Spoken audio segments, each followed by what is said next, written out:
Wait. Let's do this. There we go.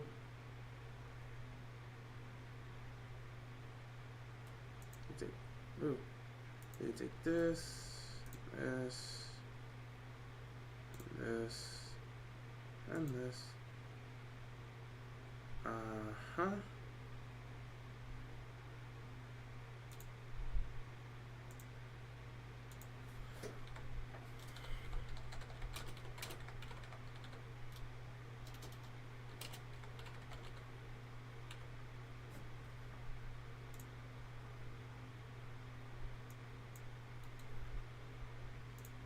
Let's get this out the way.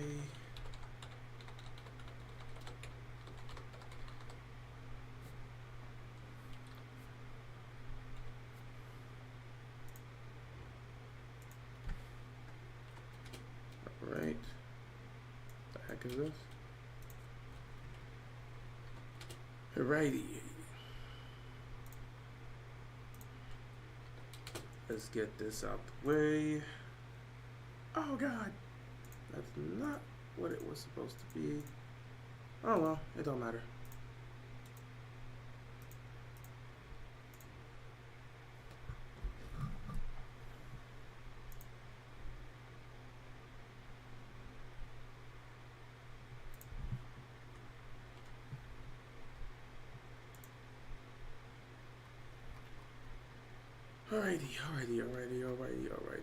Alrighty.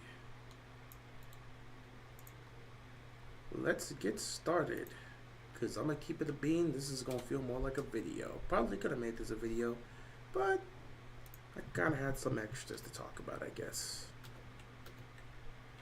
Let's get this out of the way. Ladies and gentlemen, boys and girls, children of all ages, welcome to the finale of the State of the AFC North. We are going to keep this as brief as we possibly can because we've already moved off of this game and we are focused on that juggernaut matchup in Buffalo on Sunday night, which we will be previewing in the upcoming days. So we should be prepared for that for the most part. But I do want to sit back and finish off the State of the AFC North, and then we can move on and focus on to the Buffalo Bills. What's going on to everybody in the chat? I'm going to get this out as quickly as possible so we can move on. So, State of the AFC North, final address. It's been one hell of a season for the AFC North, man. One hell of a season. Last year, in terms of the division as a whole, was much more competitive, much more interesting because all four teams had a chance to get into the playoffs, and 3 of them did make the postseason. This year, 2 of them made the postseason. 1 of them barely missed out, and the other just fell into irrelevancy. But we did get something interesting to happen this time around as opposed to last time around, and that was an AFC North matchup in the playoffs. Last year, there was an opportunity. Pittsburgh had to win or Cleveland had to win, and they would come to Baltimore for the divisional round. We didn't get that matchup because both of them got beat. This year, it was Baltimore, Pittsburgh in Baltimore for the wild card round. So much anticipation came to this game because, you know, this is a divisional rival. It's a team that everyone sat back and said is our kryptonite. They've had our number. We can't beat. There was so much pressure. On the Ravens to just come out and get over the hump and deliver, that they needed to come out and handle business. So Pittsburgh entering the playoffs, losing 4 straight games. Baltimore entering the playoffs, winning 4 straight games.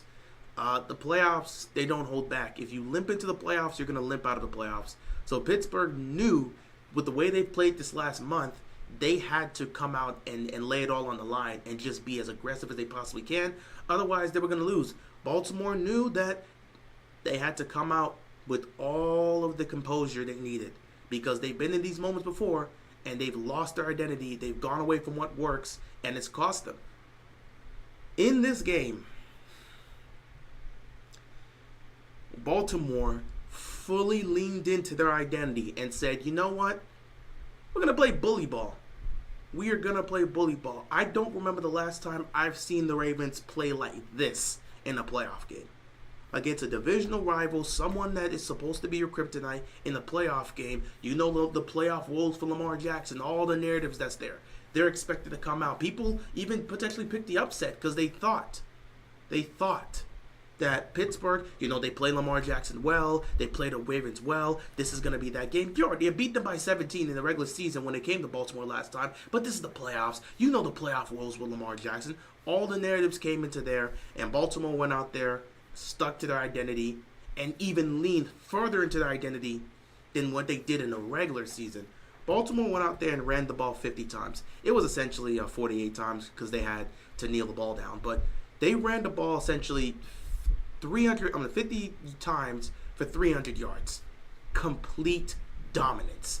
That is how the Ravens should play in the postseason. You fully lean into your identity. You've got Derrick Henry. You've got Lamar Jackson. With these two together, they're an incredibly dangerous duo. Trying to stop that run game with both of those guys doing what they do, it's incredibly difficult. It's incredibly difficult. Baltimore set the tone early on because Pittsburgh won the coin toss and they elected to take the ball first. Now, usually in these situations you would elect to defer, but Pittsburgh knows they can't afford to get off to a slow start. So it made sense why the Steelers chose to take the ball first, because if you've looked at it, Pittsburgh has lost these games when they've gotten off to a slow start. Their offense comes out there, doesn't do anything, or they let their opponents go out there first. The opponent scores a touchdown, and now for the rest of the game, it's an uphill battle. Pittsburgh did not want that to happen, especially knowing they're in Baltimore. So they took the ball first and knew they had to go set the tone. The defense took that personally. They took that incredibly personally. They felt offended. So you know what the defense did? They came out there early on, was aggressive, got Russell Wilson and the offense off the field. If there was any narratives that was going to show up in this game, it was going to be shown by the opening drive.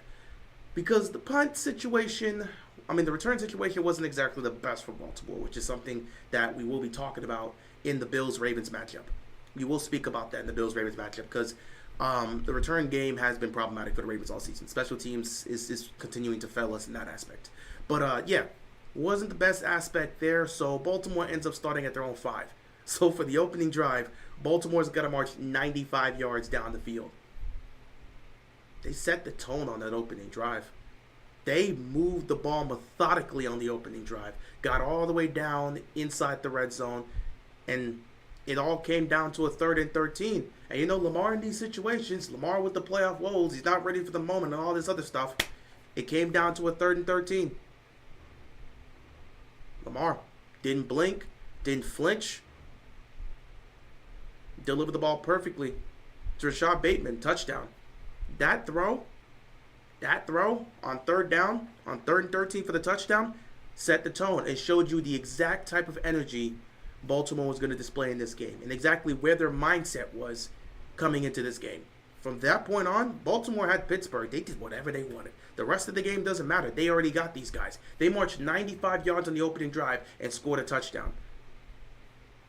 They were in their groove. They were fully comfortable, and there was nothing Pittsburgh can do about it. Baltimore leaned on the run game and just wrecked Pittsburgh, which is a shocker because Pittsburgh is probably the second best defensive team. They're the second best defensive matchup for what the Ravens do. Obviously, the best defensive matchup is Kansas City because Kansas City matches up well against the Ravens, especially with their run game, and they have the physical bodies to slow down and in some cases stop Derrick Henry and bully our offensive line. We saw that in week 1. in terms of it. In fact, I believe week 1 is the lowest amount of rushing yards Derrick Henry's had all season. Now, to be fair, it was week 1. We didn't know how we wanted to use Derrick Henry. We didn't even really get him involved that much. So we don't know how he would have performed.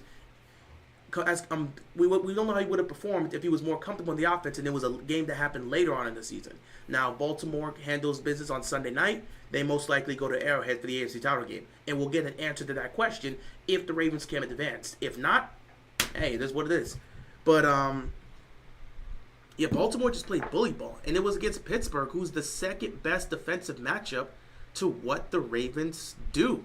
They're the second best defensive matchup because they, again, match up well in order to stop our running game. And they have the bodies and the physical prowess to be able to try to match up to stop the run game. We saw them do it in Pittsburgh in Week 11. So they've shown they can do it. But when Baltimore played them in the regular season, they got thrashed. And then here comes the playoffs, and they got even worse. It got even worse. They got smoked.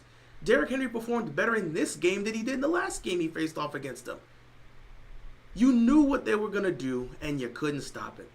And Baltimore showcasing what they're going to do.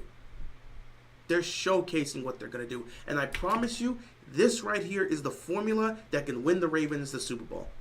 They're obviously going to have to tweak it if they are to get to Kansas City, because I don't think this formula they displayed against the Steelers is good enough to get them past Kansas City, because they match up well to stop the run. But this is an identity that they need to focus on, and there's aspects they'll have to really execute on, which is why Zay Flowers would be needed if Baltimore was to get to Arrowhead. But looking ahead, you got to focus on Buffalo. But yeah, this was the formula that has gotten them the wins they've gotten. And this is the formula that can get them to the promised land. Baltimore is undefeated this year when Derrick Henry has rushed for over 100 yards.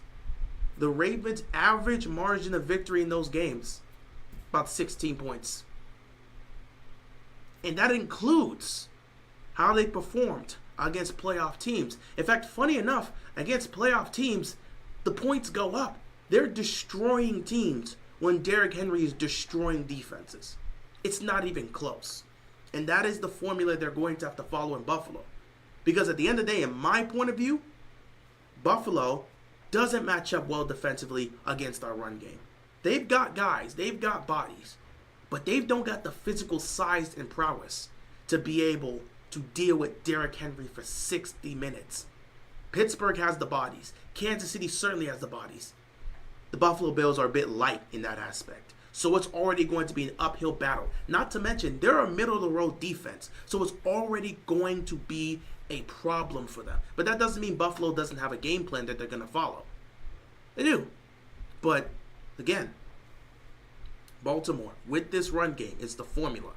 And they've added another element that they really leaned on Saturday. And I believe this is why you saw Lamar being hesitant for much of the season to really utilize his legs. And that is just really running the read option for the most part, utilizing that run zone, and it's going to be simple read and react.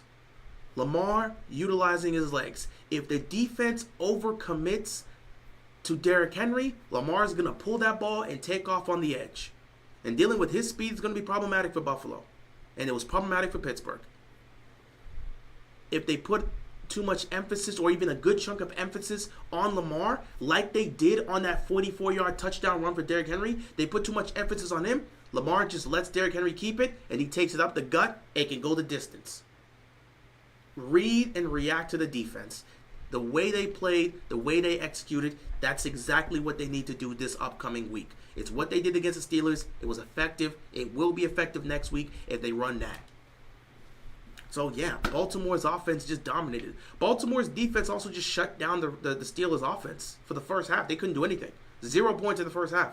Second half, they started connecting on some of those moon balls, and it is going to be a bit concerning going into Buffalo. Brandon Stevens still remains to be a problem, and there's nothing you can really do about it specifically, because, again, you don't really have this fix. The one thing that hurts us so bad, in terms of, if there's anything to say, because the defense has been number one since week 11, week 10, week 11. But if there's anything that hurts them, the weakest link is Brandon Stevens. And the one thing that is burning me up right now, is the fact that we don't have Arthur Millette. Because if Arthur Millette was here, you don't have to worry about Brandon Stevens because Arthur Millette would be in the slot, Humphrey would be on one side, Wiggins would be on one side, and we would have zero problems and zero issues with the secondary because everybody would be prepared. But because Arthur Millette is not healthy, he's currently on IR. I don't even know if he's going to be able to play because he's not available right now. You're going to have to deal with Brandon Stevens. You could say start Tre'Davious White, and I think that could be an aspect that would be interesting, especially against Buffalo, because that would be his former team. He does have an understanding of how Josh Allen likes to play, so that would work to his favor. But at the end of the day, the defense is going to have to stick with what they have to stick with. And even though Brandon Stevens has been a problem, everyone else has been great, and it's a big part of why this defense has played the way they played. So they shut down Russell Wilson in the offense in the first half, but they did give up those 2 moon balls for a touchdown. But again, Baltimore pretty much took control of the game from start to finish. It was never, you never felt at any point that Pittsburgh was going to pull off the comeback because Baltimore had responses to anything they threw, and they just kept running the ball, killing the clock, wearing down that defense, and they eventually just went home. They could have put more points on the board, but Baltimore was just focused on getting the win. I will say the aspect of being conservative in the second half isn't the aspect that you really want to see because you would love for them to just keep being aggressive. But at the end of the day, you know that's just them doing it for Pittsburgh. I don't think they're going to be in a situation in Buffalo where they're going to be able to be a conservative in the second half because Buffalo's going to be right there with them, which we'll talk about when we speak about the preview. So yeah, Baltimore dominates the Steelers. Pittsburgh goes home. And with that being the aspect, Baltimore reigns supreme in the state of the AFC North battle. Coming into the season, Baltimore was one of the favorites to win the division. We expected them to win the division. Hell, I said they'd go 12-5 and win the division. That's exactly what they did. So the expectations were there, but we knew coming into the season it would be somewhat of a battle. You know, Cincinnati would be healthy, get back Joe Burrow. The Browns, you at least assumed, or Browns fans assumed, or you at least hoped if you were a Browns fan, that you would continue to at least, if you didn't build off of it and improved, you would at least continue to maintain what you had last year. That didn't happen. It's been a disaster year for Cleveland. And Pittsburgh got Russell Wilson, so everyone thought, okay, they were able to make the playoffs with freaking Kenny Pickett as their quarterback. So when you go from Kenny Pickett to Russell Wilson, that's obviously an improvement. And to start the season off, it was Justin Fields, and it went from Justin Fields to Russell Wilson, and we saw how it went. At some point, Pittsburgh had this division right in their hands, and in the span of 12 days, they lost it. And in the span of a month, they went from being this AFC North threat to being eliminated in the first round and losing 5 straight games. That's tough. That's very tough for your Pittsburgh. Meanwhile, Baltimore, they started off the season immediately facing adversity. You go to Kansas City in week 1, you lose a heartbreaker, you lose by a toe, you blow a 10-point lead at home to the Raiders, all of a sudden you're 0-2, everyone's looking around saying, how can you be 0-2 with Lamar Jackson and Derrick Henry? Everyone's concerned, are they going to actually miss the playoffs and all this other stuff? People showing graphics of the history of the Ravens when they start 0-2 as if this team is compared to those teams, when those teams were injured or whatever. It is what it is.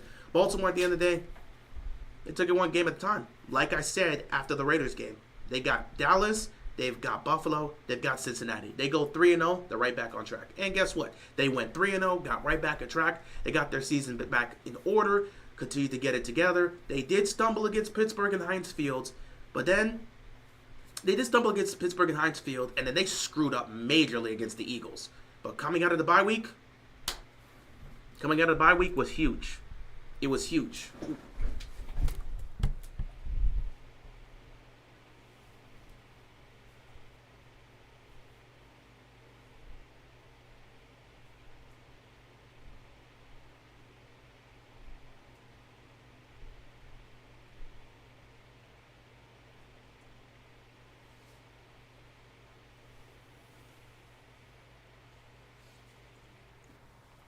Sorry about that.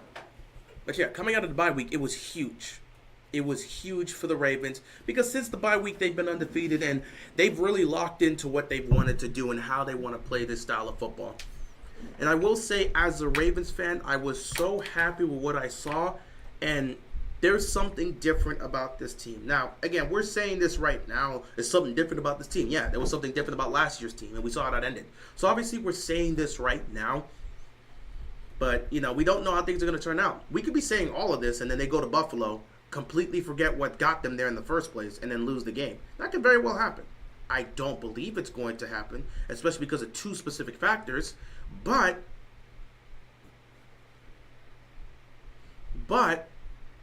what ultimately is different from this year compared to last year is, one, the overall energy and vibe around the team. Because last year when they won the division and got first place in the AFC North, everybody was celebrating in the locker room. John Harbaugh was dancing. It was all celebration. That was what you were getting last year around the end of the season. This time around, they won the AFC North. There was no celebrating. There was no dancing. There was none of that. Okay, the tone was set by the leaders. And when you heard Mark Andrews talk about what they got to do, when you heard Lamar Jackson talk about what they need to do, and when you heard Derrick Henry talk about what they needed to do, it set the tone. And speaking of Derrick Henry, he's the other factor that changes things, because him being here changes the entire approach. I think Baltimore in the playoffs, if they just play simplistic football and understand that we've got Derrick Henry, let's just hand him the ball 20-plus times in the playoff game, and he's going to take us to the promised land. It opens things up for him. It opens things up for Lamar in the pass game, and Lamar's emphasis is going to open things up for him as well. If we just utilize Derrick Henry in the playoffs, there should be no reason we should lose. We've been undefeated when we've done this year. So that's the mindset they've got to take with them, and it seems like they understand that. Coming out the way they did and running the ball 50 times tells me you understand that we need to run the ball with Derrick Henry. And if they do the same thing next week against the Buffalo Bills, they absolutely will be able to win. But yeah, you face the adversity. You started 0-2. People had questions because you had Lamar and Derrick Henry. You shouldn't be 0-2. And Baltimore proceeded to go 11-3 they proceeded to go 12-3 for the rest of the season to finish at 12-5. And now you sit here in the divisional round getting ready to take on Buffalo. Meanwhile, Pittsburgh's season comes to an end. So ultimately, Baltimore reigns supreme. They win the division, and they get to beat their divisional rivals to just tip off this year perfectly. Just perfectly. So the winners of the AFC North battle is the Baltimore Ravens. They now head to the divisional round to take on the Buffalo Bills. Meanwhile, Pittsburgh, their season ends here. Season ends here. There's questions about what to do next. Is Russell Wilson going to come back? We have no clue. Do they even want Russell Wilson back? We have no clue. So that's an aspect that needs to be talked about. And then the next aspect that needs to be talked about is, what do they do at quarterback next year? The focus is figuring that spot out, and from what we've heard, they are open to the idea of bringing back Justin Fields. And honestly, I think that should be their best chance. You bring back Justin Fields. Do not go get another veteran. Don't. I think you got this young guy in Justin Fields. Either he thrives, and they found their young quarterback of the future, or he just miserably fails, and you can go get one in the draft. So at least you'll have a clear understanding. Because if Justin Fields can't get it done, you're not going to win a lot of games. The schedule's going to get tougher, and if he can't get it done, you're not going to win a lot of games. But if he can get it done, well, then you've got your next young quarterback. I don't know what Pittsburgh's going to do moving forward, but there's a lot of questions. And people are, for the first time in quite some time, really questioning whether or not Mike Tomlin's time in Pittsburgh should come to an end. Will it come to an end? No. The Steelers don't work that way. They're not going to fire Mike Tomlin. Bill Cowher had years go by, a long time go by, where the team was stinking up the joint. They were losing, they were choking, they weren't getting things done, and they didn't get rid of him. And eventually it paid off with another Super Bowl in 2005. But then at some point, after 3 years of again disappointing, his contract expired, and they let him go, and they got Tomlin. So Tomlin's already won a Super Bowl with this team. He's been to 2 Super Bowls, and since 2010, 2011, they have not won a playoff. Since 2010, 2011, they won 3 playoff games. And since 2016, they have won 0 playoff games. Last playoff game the Steelers won was in the division round against Kansas City. And we'll just go from there for the most part. Thanks for that. Just interrupted me, and I'll have to go deal with that real quick. But, since the divisional round against Kansas City, they haven't gotten a win. They went to the AFC title game in 2016, lost to the Patriots, and then 2017, They had the number 1 seed, blew it against Jacksonville. 2018, they blew it and missed the playoffs. 2019, didn't make the playoffs. 2020, you made the playoffs, got badly beat by the Browns.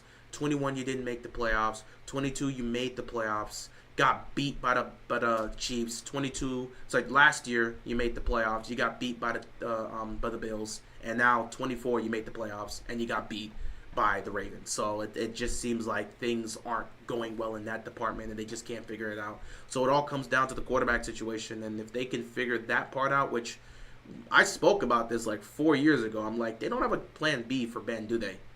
Like Ben Roethlisberger, yeah, future Hall of Famer, he won you 2 rings, yada, yada, yada. He's coming towards the end of his career. What is Pittsburgh's backup plan? What are their future plans when Ben retires? What does life after Ben Roethlisberger look for the Steelers? They did not plan for that well. And I said that, and I'm like, if you don't have a proper solution at quarterback, you're not going to win anything major. They haven't won the division since then. They've just been this team that's been getting winning records and missing the playoffs, or barely making the playoffs but getting blown out in the wild card round. It's just been that type of circumstance for the Pittsburgh Steelers. So they have got to go figure out what they're going to need to do. And I don't know where you go from here, because you're in the middle of the road. You're not bad enough to go draft a quarterback, but you're not good enough to go win it all. So what do the Steelers do? I still think defensively, when they do play their A game, they're good enough to go win the title, but offensively, it's still a problem. And I don't know where the Steelers go from here. But that's enough about the Steelers, and that's enough about the Ravens for the most part here. Baltimore moves on, and they will take on the Buffalo Bills in Buffalo on Sunday Night Football.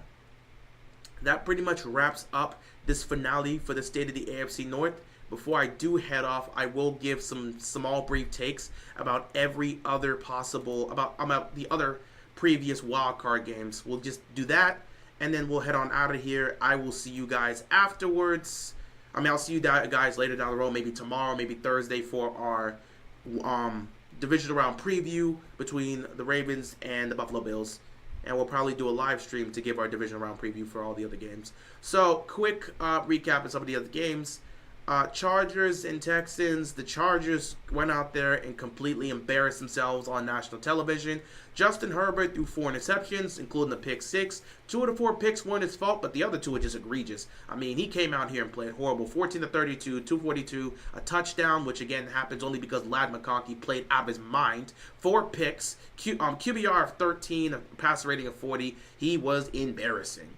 J.K. Dobbins, 9 carries for 26 yards. Gus Edwards, 7 carries for 22 yards. The magical running guru of Greg Roman could not figure out how to run on the Texans' defense. Maybe it helps that you have a mobile quarterback to ease it off. Maybe Lamar was carrying, but, that's what it is. Something about Greg Roman, man. Something about a Greg Roman-led offense that just causes the receivers to drop passes and the quarterbacks to turn the ball over. I don't know what it is. Just something about a Greg Roman-led offense. And that ultimately cost them there. Excuse me, I got to take care of one thing first.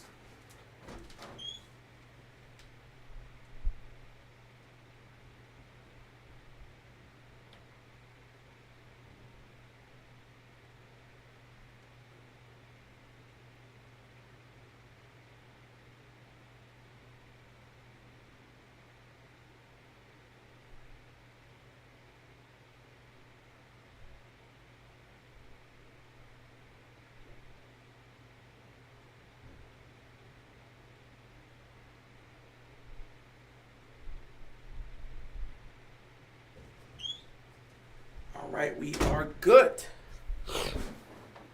Okay, so yeah. Something about a Greg Roman offense, man. Something about a Greg Roman offense causes quarterbacks to turn the ball over and receivers to not catch. I don't know what to tell you, man. And the running game, for some reason, just disappears in the playoffs under Greg Roman. I don't know why, but it's tough for them. Ladd McConkey played the game of his life, and that guy's a baller, man. Guy is a baller. He's been great all year, and he showed up to play when, unfortunately, no one else came to help him. 9 catches for 197 yards and a touchdown. He had that crazy 86-yard touchdown on 3rd and 26. I mean, the dude is an absolute baller. Shout out to Ladd McConkey. Your team let you down. The crazy part about it is Ladd McConkey has 197 of the 242 passing yards Justin Herbert had, meaning Justin Herbert really didn't do a good job doing anything. If he couldn't get the ball to Ladd McConkey, the offense just wasn't going to do anything. It was just bad, man. It was really just bad. The defense, they did a good job against C.J. Stroud. They sacked him 3 times. They actually got a pick on him. They also forced a fumble. They forced a few turnovers. In fact, I'm pretty sure they forced 3 turnovers. They forced 3 turnovers. The defense did their job. They got to C.J. Stroud, sacked him 3 times, forced 3 takeaways. The Chargers defense did their job. But when your quarterback's playing so poorly, there's nothing you could do about it. C.J. Stroud, 22 of 33, 282, a touchdown, a pick, passer rating of 90, QBR of 64.9, basically 65. C.J. Stroud was not great, but he did have the 2 moments, and that was before halftime. The crazy play on, what was it, 3rd and 16, where the ball gets snapped over his head. He picks it up, rolls to his right, and then tosses it for a first down. That whole drive that led to 7 points, which ended up giving them the lead at 7-6. Then they get the ball back before halftime ends because the Chargers don't do anything with it. And then he leads them down the field. He takes off, utilizes his wheels, gets them into field goal range, and they kick a field goal, and it became 10-6. Once it became 10-6, the game was over because the Chargers completely forgot how to play football afterwards. And Justin Herbert and the receivers just could not connect, and picks started happening. C.J. Stroud was not great in that game, but those 2 drives to give them 10 points within the final 3 minutes, that was exactly what they needed. That was the best moment of C.J. Stroud. He did what he needed to do. And, of course, Joe Mixon, 25 carries for 160 yards and a touchdown. He did his thing, too, offensively. Nico Collins, man, doing what he does, 7 catches, 122 yards, and a touchdown. So, yeah, Houston moves on to the division round where they will be taking on the Kansas City Chiefs in a rematch from just a few weeks ago when they met up back on December 21st. Obviously, you remember the last time the Texans took on the Chiefs in the division round. We remember what happened there, but we ain't going to talk about that. That was a completely different time with a completely different quarterback. But it is what it is at the end of the day. Texans get the win. Chargers go home in disappointment once again. Sorry, Greg Roman. Obviously, the Ravens manhandled the Steelers. Broncos at Bills. I'm going to be as honest as I can. Broncos probably had one of the worst game plans you could have had against the Bills. I don't understand what Sean Payton's plan was and why they stopped being aggressive. Opening drive, Bo Nix is aggressive. He takes shots down the field. He took that huge deep shot to Troy Franklin for the touchdown. It looks like Bo Nix and that offense were about to be as aggressive as you possibly can be. But then after that opening drive, they just went cold. They were trying to run the ball, and they were being somewhat effective running the ball, but in the passing game, they just couldn't connect. Courtland Sutton missed. He dropped a few passes. That were crucial. It just felt like they I don't know the game plan, man. The game plan, Sean Payton just started getting conservative at times. The Denver Broncos looked lost out there, and the defense did what they needed to do for the first half. But at some point, when your offense keeps going 3 and out, your defense is going to get tired. Bo Nix, 13 of 22, 144, touchdown, no interceptions, QBR of 68, passer rating of 93. He wasn't terrible, but he wasn't great past the opening drive. Now, here's the 2 things that stick out to me. Bo Nix utilized the wheels. He had 4 carries for 43 yards. That's 10 yards. He averaged 10 yards per carry. Javonte Williams, 7 carries for 29 yards. He averaged 4.1 yards a carry. I'm bringing that up because Buffalo's defense, for the most part, didn't exactly play the run game well. They didn't play the run game well. But the Broncos had to keep passing because at some point it was getting bad and they were just like boom, down, down, down. The running game, when the Broncos wanted to run the football and when Bo Nix was willing to take off, they got success against that defense. But when it came to the passing game, they weren't as effective. All I'm saying is preview Bills Ravens. I'm looking at it right here. Despite the fact that they blew out the Broncos, they gave up 10.8 yards per carry. They averaged giving up 10.8 yards a carry against Bo Nix on 4 carries. They averaged 4.1 yards an attempt for Javonte Williams, who had 7 carries. Overall for the game, they averaged about 4.6 yards given up. They gave up 79 rushing yards. on 17 carries. That's 4.6 yards a carry. All I'm saying is Buffalo's defense is not the best at stopping the run. How will that factor into the Ravens-Bills game? We'll speak on that later on. But yeah, I mean, the defense, for the most part, they were doing their job. They were making stops. They did get to Josh Allen a couple times. They sacked him twice, but there was nothing else you could do after that. Meanwhile, Josh Allen being Josh Allen, he's always great in the wild card round. 20 of 26, 272 yards, 2 touchdowns, no interceptions, QBR of 87.8, passer rating of 135.4. It's what you expect. Now, the Buffalo Bills have got to figure this out because they keep getting off to these slow starts in these games, and that is an aspect that can harm them down the stretch. They cannot afford to get off to a slow start against Baltimore. They got off to a slow start early on, and they slowly chipped out and slowly got themselves into a point where they were up. They went into halftime up 10-7. They put up 10 points in the first half, and there were just times where if Denver would have been able to connect, they would have definitely been able to make it difficult for Buffalo. I think the Bills need to figure out how to start fast and early on, because if they can't start fast, they're done. If they cannot start fast, they're done. That is going to cost them in a playoff game, whether it's this week against the Ravens or if they advance next week against Kansas City. You cannot start off slow if you're Buffalo. But the thing about it is Buffalo's a better second-half team than the first-half team, so obviously you saw that in the second half. But it also matters in terms of the opponent you get, because Denver just kept being conservative in the second half, and eventually Buffalo was able to connect. Josh Allen was able to make some of those plays.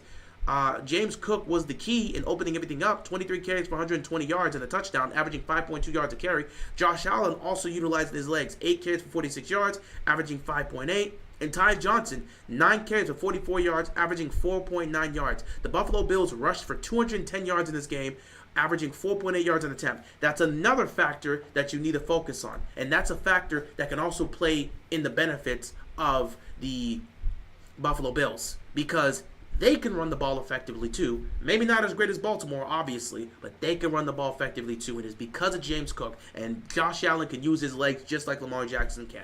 So when we talk about the preview, it's going to be 2 key factors: which defense can slow down the other team's run game, and which offense can consistently execute in running the football effectively. We'll talk about that in the preview, though. But yeah, the Bills, they dismantled the Broncos. It was to be expected. The Broncos, again, aren't really the best of teams. We all knew this was going to happen. So, yeah, Bills move on to the division round, and they will host the Ravens on Sunday Night Football. We got 3 more left to go, and we're going to speed blitz this. Packers-Eagles. I came into the playoffs saying I didn't trust the Packers defense. I didn't trust the Packers defense. Surprisingly, the Packers defense showed up just in time for the Packers offense to turn into Dookie. The Packers defense did such a fantastic job on making key stops. Jalen Hurts went like 2 straight quarters without completing a pass. They legitimately limited A.J. Brown. He had 1 catch in the entire game. I mean, they did as good as of a job that you could possibly do defensively, knowing you're going up against this juggernaut in Philadelphia. It's just the offense didn't show up. The tone was already set, and you knew Green Bay was in trouble from the opening snap because they fumbled the ball on the opening snap, and then Philadelphia takes it and immediately scores a touchdown to Jahan Dotson, which was his only reception of the game, and that pretty much set the tone, which meant Green Bay was cooked after that. Offensively, Jordan Love had arguably the worst game of any quarterback. I mean, you look at him or Justin Herbert. 20-33, 212 yards, no touchdowns, 3 interceptions, a QBR of 37, a passer rating of 41. He was awful. His tendencies to go Brett Favre in the worst possible ways keep showing up, and the Packers are going to have to figure this out. I think he needs a reality check. They need a reality check with Jordan Love, and I think he needs to massively fix some of the aspects because some of his mechanics were also off, and his footwork wasn't great, and he was just forcing passes at times. That second pick, he threw it right to the defense. The first pick with Slay, that's a tough one. Tight coverage. Slay makes the play. But the second one, he threw it right to the defense. And the third one, he threw an arm punt, basically.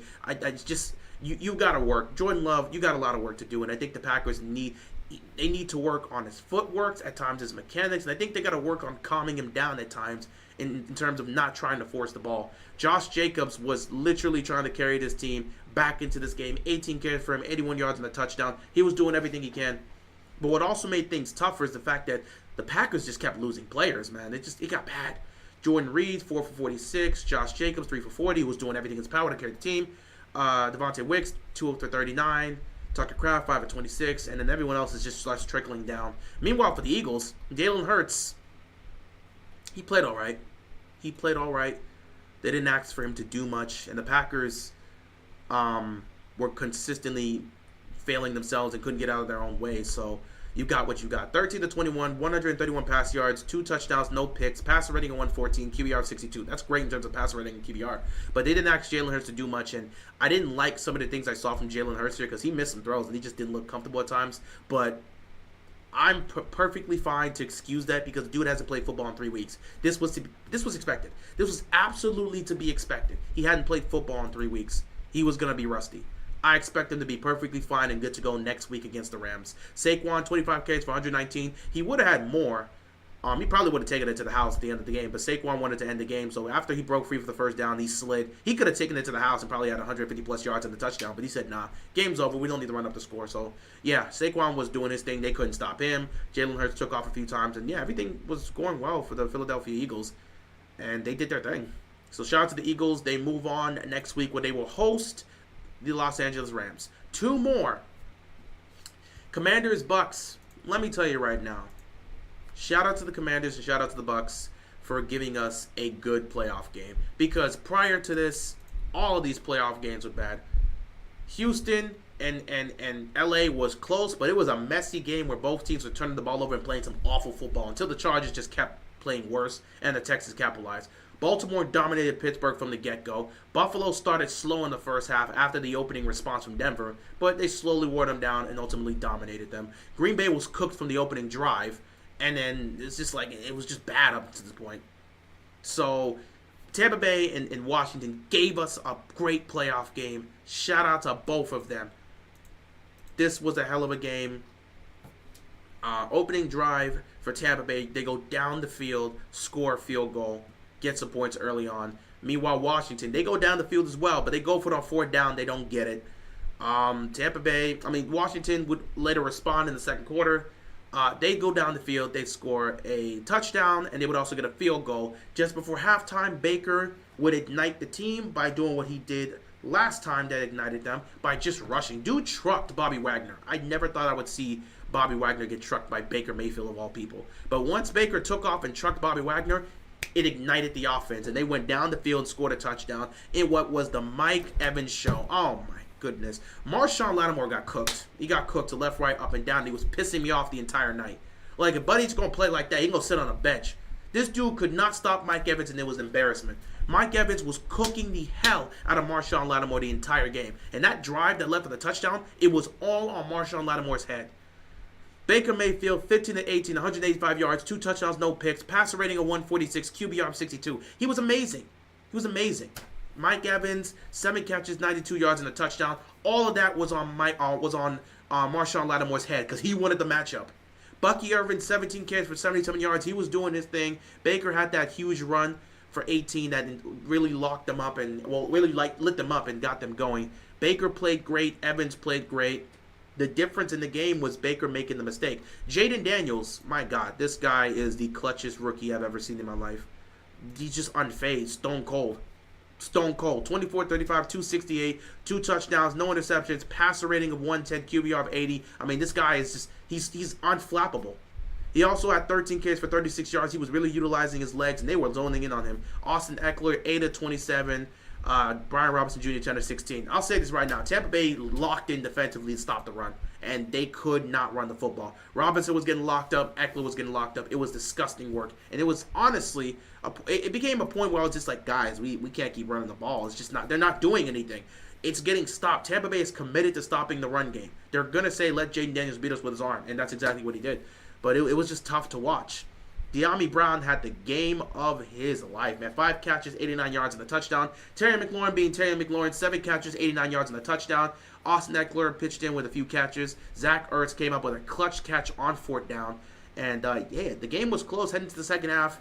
Washington would get a field goal. Eventually, Tampa Bay would get it together and score a touchdown. They would take a 17-13 lead heading into the fourth quarter, Washington would go down the field with an opportunity to score a touchdown. They would get locked up on fourth down in what should have been a pass interference call because Zach Ertz was being handled, but it is what it is at the end of the day. Bucs take over, and that's when Baker Mayfield fumbled the ball. That fumble ultimately cost them the game because he fumbled the ball. Commanders get the ball right inside the red zone, and it took them some time because the defense was doing a great job on the Washington's offense. The Commanders had to convert a few fourth downs in this game, no question. If they didn't do that, they just weren't going to win this game. They had to have those fourth downs, and it was right there in the 4th and 2 situation where they had to get it, do or die. What does Jaden Daniels do? He comes up clutch the way he's been doing all season. He finds Terry McLaurin for the touchdown, and the Commanders take that 23-17 lead. I'm sorry, they take that 20-13 lead, They take that 20-13 lead, and it basically comes back to Tampa Bay. Sorry, 20-17 lead. And it comes back to Tampa Bay now. They have the ball, and I'm just sitting there thinking all the defense has to do is make one stop. All the defense has to do is make one stop. Tampa Bay is just moving the ball down the field methodically, and I'm just like, okay, just hold him to 3. Hold him to 3, and we'll be fine. Third down, it was like 3rd down and 1. The ball gets snapped, and nobody moved. It's like no one else on the offense realized the ball was snapped, but the Washington defense realized it. And by the time everyone else realized it and tried to move, the Commanders defense stopped that, sniffed it out, and just forced Tampa Bay to kick a field goal. The game came down to this. 4:41 left to go. Ball in the Commanders' hands. Jaden Daniels, who's been clutch all year, lead them down the field, kill their pick up a couple first downs, force the Buccaneers to kill their timeouts, and go kick the game-winning field goal. And that's exactly what he needed to do. And that's exactly what he executed in. Jaden Daniels, clutchest rookie I've ever seen in my life, takes him down the field. He converted on a few third downs. Beautiful third down to De'Ami Brown. That throw to De'Ami Brown on third down was perfect. And then third down to seal the game, he takes it himself, keeps it, picks up the first down, dives for it. They get into field goal range. And it came down to Zane Gonzalez, who all the pressure was on him. He kicked the field goal. We're all sitting there emotional. Man, and it's just like, damn. All the pressure's on Zane Gonzalez. First playoff win in 20 years on the line. If he can't make this kick, we go to OT and it's going to be nasty. So Zane Gonzalez needed to show up, and he did.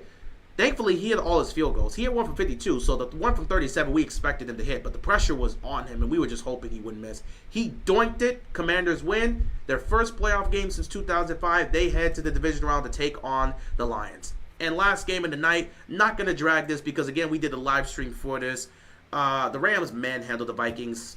Sam Darnold had the worst game of his season. This was worse than Detroit last week. It was worse than Detroit last week. It's just Detroit had the game plan on Sam Darnold. The Rams clearly watched that game, watched film, and said, okay, we'll do the exact same thing to Sam Darnold. We said it all year. If you consistently put pressure on Sam Darnold, he will crumble. And what happened? They consistently put pressure on Sam Darnold, and he crumbled. 25 of 40, 245, a touchdown, an interception. He also fumbled the ball for a fumble recovery for 6, and he got sacked 9 times for 82 yards, which hasn't happened since, when they say, since 1970. It's been a long time since a quarterback's gotten sacked 9 times. No, not 9 times. It's been a long time since a quarterback's gotten sacked for 82 yards. And 82 yards were lost. 82 yards were lost in those sacks. That's the most since, I think, like 1970-something. I have to go look it up. They have the stat.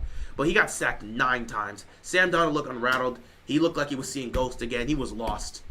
QBR 13, passer rating of 77. Aaron Jones 13 carries for 48 yards.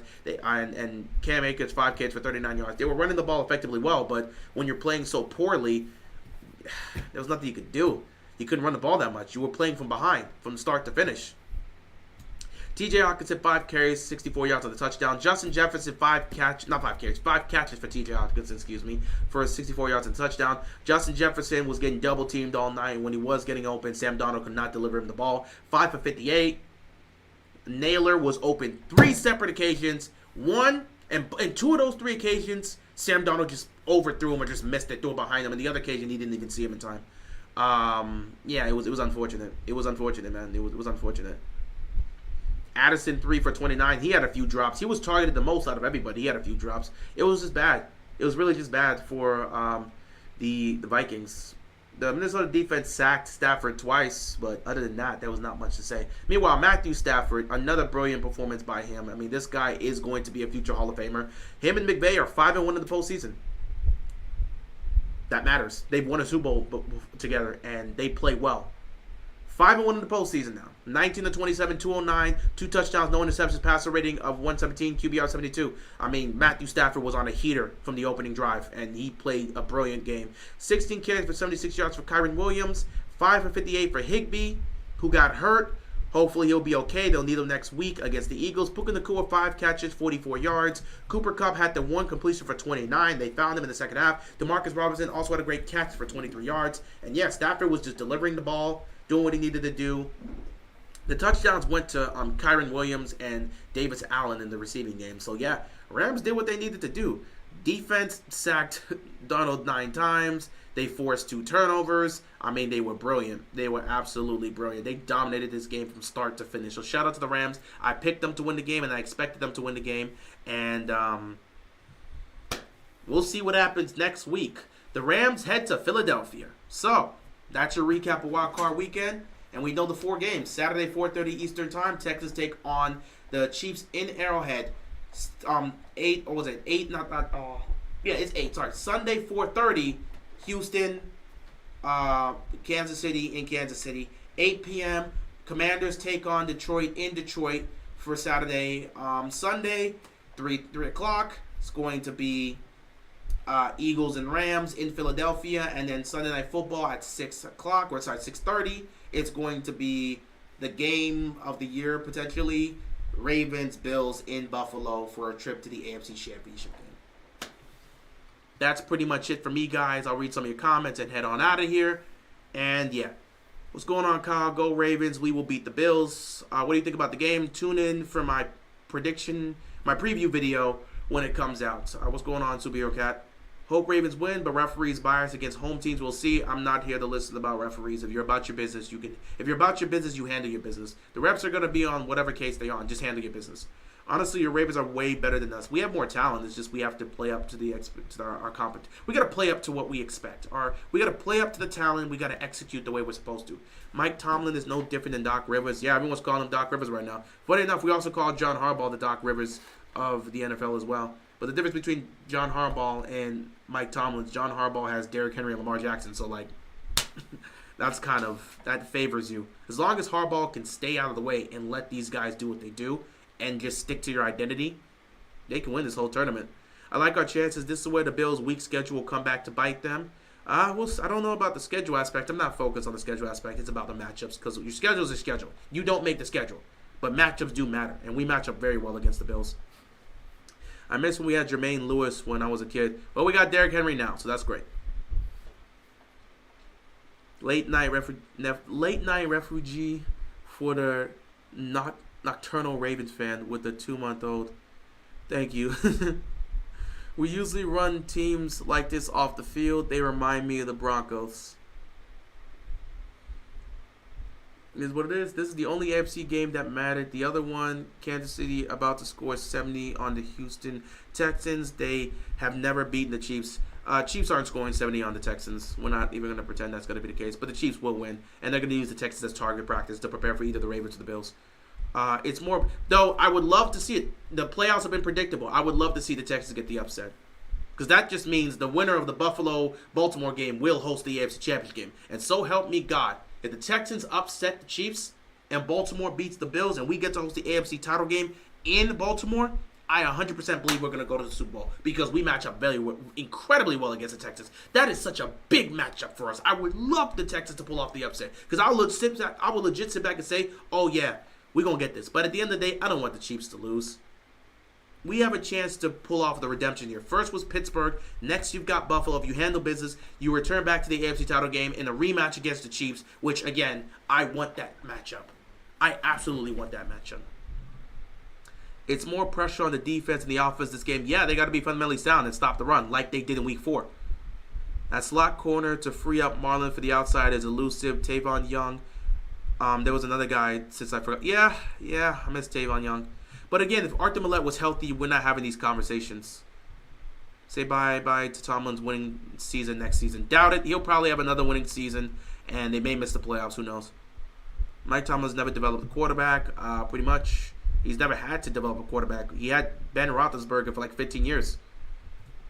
Where was the need to develop a quarterback? He had Ben Roethlisberger from 2008 to 2021. Where was the need to develop a quarterback? He didn't come in when Ben was drafted. Ben was already a Super Bowl champion before Mike Tomlin stepped foot into Pittsburgh. So there was no need for him to develop a quarterback. We have no idea if he has the capability. We're watching 3 years post Ben Roethlisberger to see if he can. And he's worked with Kenny Pickett. He's worked with Dutch Hodges. He's worked with Mitchell Trubisky. He's worked with, who else? Who else would you say? Well, no, Dutch Hodges. Mason Rudolph. Like, what is he supposed to work with that? Now you have Russell Wilson, who is somebody who's also a veteran that you're not sitting there and developing.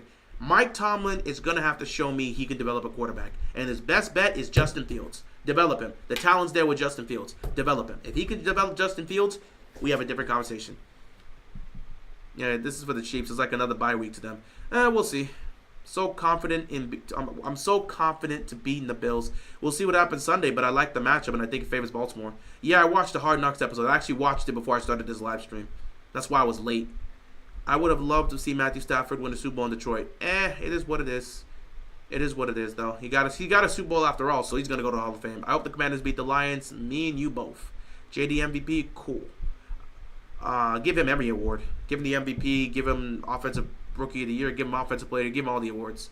So what happens if the Bills find a way to stop our run game, and why are Ravens fans so adamant to running the ball so much if Lamar has to pass? He has shown this year he has lethal. Oh, my goodness. Okay, guys. What happens if the Bills find a way to stop our run game? Then you lean into the pass game, which is perfectly fine because it's something Baltimore has been able to do. But if Buffalo finds a way to stop the run game, which is highly unlikely, but if they find a way to stop the run game, it becomes a shootout. And we've won shootouts this year. We won shootouts twice against Joe Burrow. So it's not like we don't think we can do that. So the aspect about why are Ravens fans so adamant to running the ball? Because attitude. I'm going to give you the most very basic of stats as to why we're so adamant they need to run the ball so much. Baltimore, with Derrick Henry running the football, they are 10-0. I want to repeat this. The Baltimore Ravens are 10-0 when Derrick Henry rushes for over 100 yards. They are 10-0. That includes the playoff aspect. Against the playoff teams, they are 5-0 in the regular season against playoff teams when they have rushed for over 100 yards with Derrick Henry. They're now 6-0 because they just did it again to the Steelers. In those victories, Baltimore averages a winning margin of 16 points. 16 points. So when Derrick Henry rushes for over 100 yards, Baltimore wins the game by an average of 16 points. Against playoff teams, they win by even more. Against playoff teams in the AFC, they win by even more. The reason the Ravens fans are so adamant to running the ball is because when they run the ball with Derrick Henry, they are undefeated and they're blowing out teams. They are destroying teams when Derrick Henry gets loose. So they're so adamant to them running the ball because they understand if Derrick Henry wreaks havoc, Lamar and Henry are going to be sitting on the bench in the fourth quarter after blowing out a team. They have destroyed teams when Derrick Henry has rushed for over 100 yards. And when he does it, it makes it so much easier for everybody else. Why would we want to go to Buffalo in the cold weather and have to pass 40-plus times? We don't want to deal with a shootout in Buffalo. A shootout against Josh Allen, that's dangerous. It could go either way. Why would we want a shootout? So obviously we're adamant about them running the ball so much because we're undefeated when we run the ball with Derrick Henry when we run the ball with Derrick Henry for 20-plus carries. Not to mention when he runs for 100-plus yards, we're undefeated as well. So why wouldn't we want to do something that we brought him to do? We lost the AFC title game against Kansas City. The main factor that came into us losing that game, we didn't run the football with Gus Edwards. We didn't run the football with Justice Hill. We had the number one rushing team in the National Football League last year, and we didn't run the football in the AFC title game against a mid-tier run defense in Kansas City. You're going up against a mid-tier run defense in Buffalo. You have Derrick Henry. You're undefeated when he's run the football. He's already ran for nearly 200 yards against this very same defense. And the question is, why are we so adamant to running the ball? Because when we run the ball, we win. That's why the Ravens fans are so adamant. Because we've watched all year when the Ravens have run the football with Derrick Henry and he's rushed for over 100 yards, we've destroyed teams. The games aren't even close. Matter of fact, let me pull up the exact... I can give you the exact yardage against each team this year that the Ravens have rushed for over 100 yards with Derrick Henry. By the way, 4 straight games of him rushing for 100-plus yards. Week 3, against Dallas, 25 for 155. We won that by 3, but we blew the lead because the defense, we were up 28-3 at some point, and we just blew the lead. But he rushed for 151 against Dallas. Against Buffalo, 24 carries, 199. We beat them by 25. Against the Washington Commanders, he ran for 132. We beat him by 7. Against Tampa Bay, he ran for 169. We beat him by 10. Against Denver, he ran for 106. We beat him by 31. Against the Chargers, he ran for 140. We beat him by 7. Against the Against the Steelers, second time around, he ran for 162. We beat him by 17. Against the Texans, he ran for 147. We beat them by 29. Against the Cleveland Browns, he ran for 138. We beat them by 25. And last week on Saturday, he ran for 186. We beat the Steelers by 14. We're beating teams by double digits by just running the football with Derrick Henry. This is why they brought him here. So that's why we're adamant about the run game. Because when you hand the ball to Derrick Henry 20-plus times, bada bing, bada boom, you see the results. Simple as that. You think the Bills score more than 20 to 30 points on this defense? No. I think, I don't have my score prediction yet, but I don't see them scoring 30 points on this defense. The most Josh Allen has ever scored on our defense was 23 points, and that was in 2022.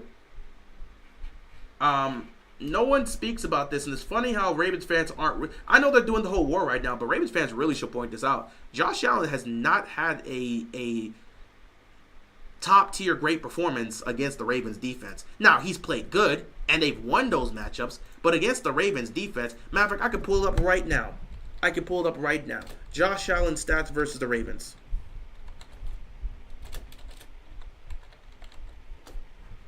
We're going to ignore the first game he had against them because that was his rookie year in 2018. Nobody cares. Nobody cares about that one.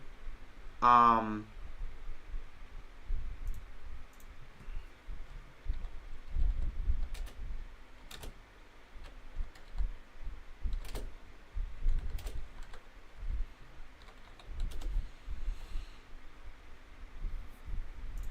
right, so we're going to include the playoff game here. First matchup was in 2019. He was 7. This is Josh Allen against the Ravens defense. In 2019, 17 of 39, 146 passing yards, a touchdown, no interception, passer rating of 62.6. In the playoff game in 2020 that they did win, Josh Allen, 23 of 37, 206, a touchdown, no interceptions, passer rating of 86, QBR 43.5. The offense scored 10 points because that last 7 was a pick 6 by Lamar. And also in 2019, the offense scored 17 against that defense. 2022, the most points Josh Allen scored against the Ravens defense, 23 points. He was 19 of 36, 213, a touchdown, an interception, and a passer rating of 68. And then, recently, this year, in Baltimore, Josh Allen, 16 of 29, 180 yards, no touchdowns, no interception, passer rating of 73.9. Josh Allen has not had a superstar level performance against the Ravens defense. They've actually been one of the teams that has done a great job actually containing it. Matter of fact, if you actually look at these games, let me see this for a second.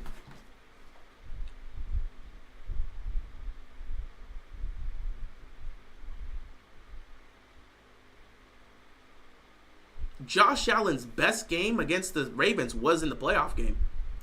That was his best game. In fact, that was his highest passer rating. He completed 62% of his passes.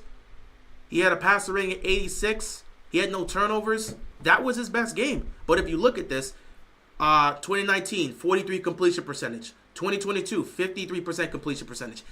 This year, 55% completion percentage. The Ravens seem to play Josh Allen well. And that's something that has to be factored in. That also means it's extra motivation for Josh Allen to overcome this. But no one's going to talk about that, right? It's all about the Ravens and Lamar, right? It's about our failures or how we play against a certain team. No one speaks about this. Josh Allen hasn't exactly had the best of games against the Ravens. He's thrown 3 touchdowns in 4 matchups. I don't count 2018. So in 4 matchups against the Ravens, he has thrown 3 touchdowns. He's turned the ball over, I think, twice against them. So the Ravens defense has played extremely well against Josh Allen. The most amount of points that defense gave up was 23. And that was 2022 when they blew a 7. They were up 17-3, blew that game. So that's a different conversation there. They blew that game. They had a major lead against the Bills, blew that game. So the most amount of points Josh Allen's put up against our defense, or any Ravens defense, is 23. But the other games, he was held to 10 this year. He was held to 10 in the playoff game, even though they won that one. And in 2019, he was held to 17. The Ravens have played him well, and Josh Allen hasn't had a Superman-level performance against them, which is very interesting how nobody has brought that up. So do I see them scoring 30 points on us? No. But I will say this, I can see them scoring 20 points. And I think it's going to be a much closer game. And I will predict that this will be the best performance Josh Allen will have against the Ravens. But the Ravens are still going to win the game because of Derrick Henry and Lamar Jackson. So this will be Josh's best performance against the Ravens defense. But the Ravens are still going to win because of Derrick Henry and Lamar Jackson. So we'll see what happens. We will see what happens. And in terms of this aspect of the Bills find a way to stop our run game, I don't see how they're going to stop it. You're not stopping this run game if the Ravens commit. It's about slowing them down. They don't have the bodies. They have great personnel that's going to help them try to slow this down. But they don't have the physical prowess. They don't have the physical bodies like a Pittsburgh. Pittsburgh has that physical. They have the weight. They have that physical weight in their D-line that can at least try to slow down Derrick Henry. And they've done it before. Kansas City's another team that has that physical weight to try to slow down Derrick Henry. Buffalo doesn't have that. They're light in the box. Buffalo has ballers on defense, but they're light in the box. They don't do well against the run. So Buffalo, I don't see them stopping the run game. What they need to do is slow the run game down enough to turn this into a shootout, which favors them in Buffalo. So if they can slow the Ravens rushing game enough to force this to be a shootout, they make it an even playing field. And I'll tell you, every Bills fan will take Josh Allen in a shootout. And that's exactly what they want. If they can't stop Derrick Henry, they're going home. Simple as that. So I don't think the Bills are scoring 30 points on this defense. They may score 20, but we'll see.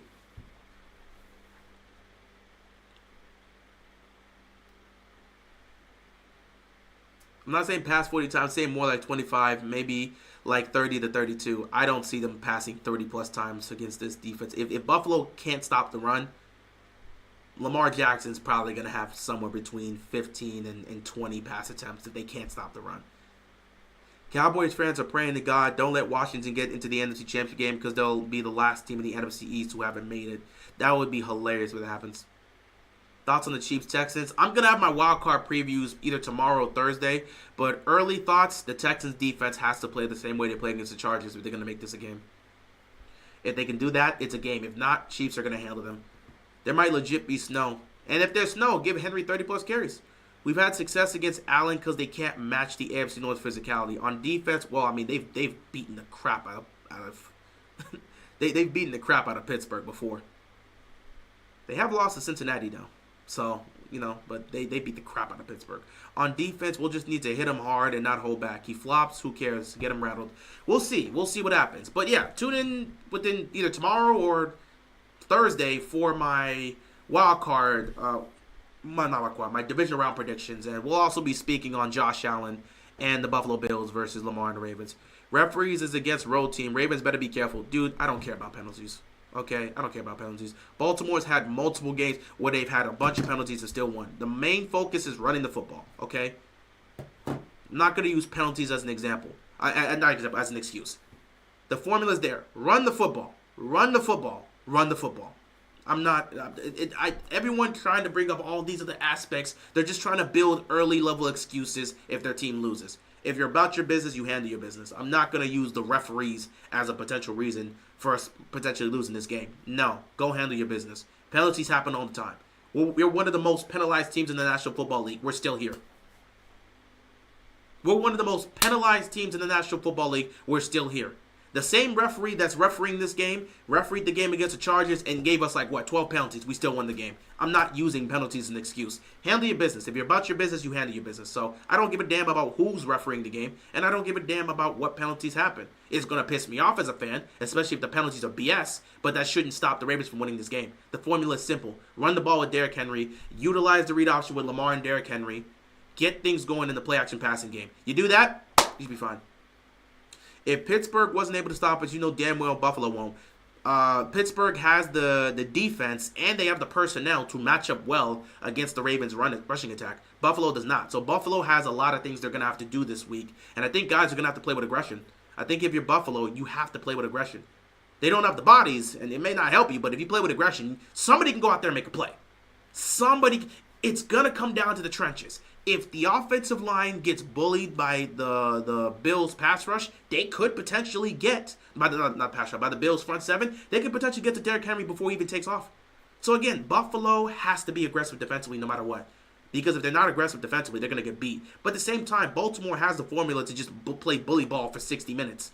Even if Buffalo gets aggressive, Baltimore can still play bully ball because, again, they've got Kolar back, so they can go in this heavy set formation, utilize their tight ends as blockers. You can have Kolar, you have these big offensive linemen, plus Kolar, plus Patrick Ricard. So you got these offensive linemen, heavy set personnel. They're bringing in Jones because if you were watching the wild card game, they were consistently saying number 74 is eligible. Number 74 is reported eligible. They kept bringing in Jones to play this heavy set bully ball. They're going to do the same thing against the Buffalo Bills. And if the Bills can stop it, all the power to you. But I don't believe they can for 60 minutes.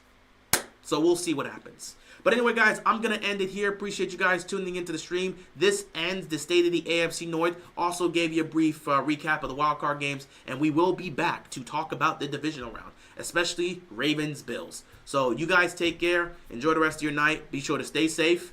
And peace out.